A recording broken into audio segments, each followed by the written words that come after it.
অবসান শেষ হলো অপেক্ষার পালা।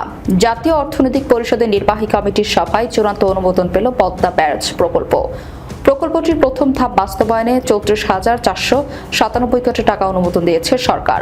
বুধবার সচিবালয়ের মন্ত্রিসভা কক্ষে প্রধানমন্ত্রী তারেক রহমানের সভাপতিত্বে অনুষ্ঠিত একনেক সভায় প্রকল্পটি অনুমোদন দেওয়া হয়েছে।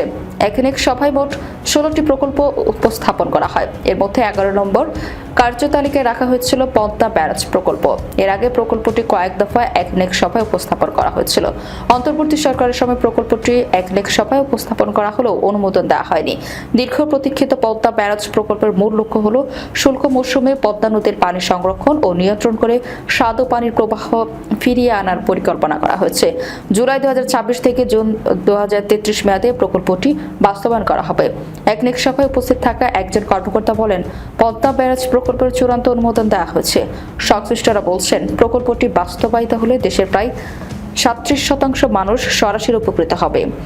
কমবে লবণাক্ত, প্রাণ ফিরে পাবে মৃত্যুপ্রায় নদীগুলো। একই সঙ্গে কৃষি, মৎস্য ও পরিবেশে আসবে ইতিবাচক পরিবর্তন।